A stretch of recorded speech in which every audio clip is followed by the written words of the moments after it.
आज मुझे महामहिम राष्ट्रपति जी के अभिभाषण पर बोलने का अवसर प्रदान किया गया है। आपकी बात रिकॉर्ड पे नहीं जा रही, अब आपकी बात रिकॉर्ड पे नहीं जा रही, प्लीज।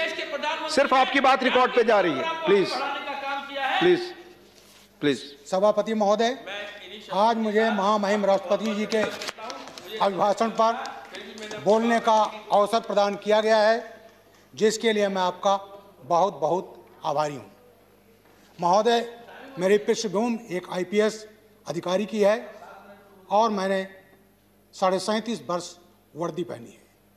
मैं एक चीज़ कहना चाहता हूँ कि देश में प्रगति तब होती है जब कानून व्यवस्था चाक चौबंद रहती है, जब व्यापारी, किसान, उद्योगपति जब फ्रीली बिना भय के काम करता है, तब इस देश की प्रगति होती है और साथ ही साथ जो फॉरेन निवेश है, FDI है, वो देश में आती है।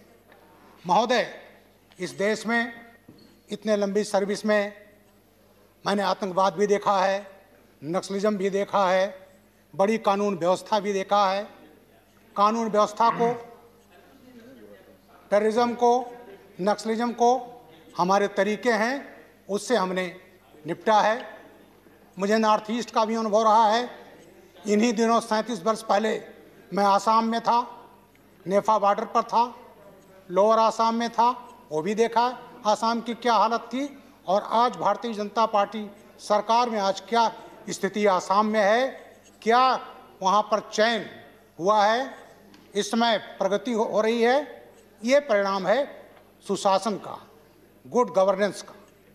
महोदय, चूँकि समय कम है, एक चीज़ जो मैं कहना चाहता हूँ कि जो कानून व्यवस्था है उसको हम निपटने अपने तरीके से, लेकिन जब राजनीतिक पार्टियां भोले भाले लोगों को गुमराह करती हैं तब बड़ी प्रॉब्लम होती है और वो बड़ा दुखद होता है। महोदय, मैं अनुसूचित जाति से ताल्लुकात रखता हूँ।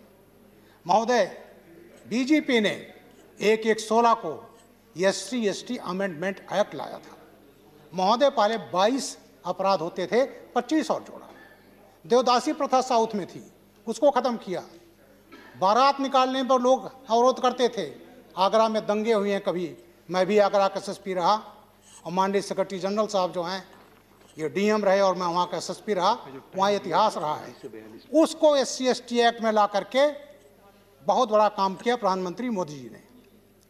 पंचायतों में रिजर्वेशन में दलित आते हैं लेकिन उनको काम नहीं किया जाता, करने नहीं दिया जाता, उन पर अवरोध उत्पन्न किया जाता है। महोदय, इसको भी मोदी जी ने 1/1/16 को एक्ट नंबर 1 SC/ST एक्ट में लाया था।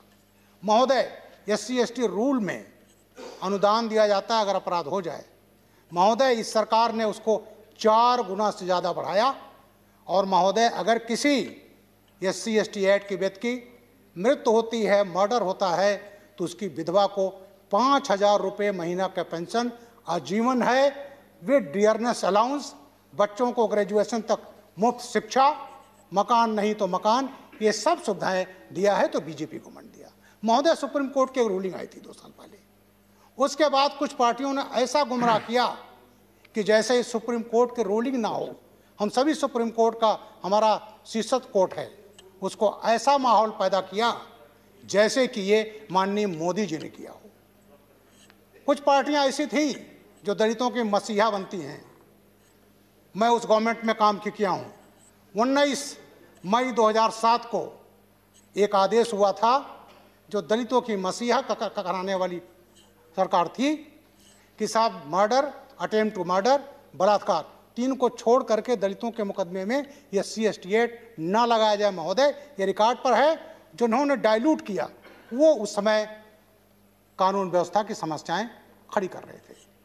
महोदय, मैं शुक्रगुजार हूं माननीय मोदी जी का कि इन्होंने कॉन्स्टिट्यूशन अमेंडमेंट ला करके इसको अपने फॉर्म में लाया।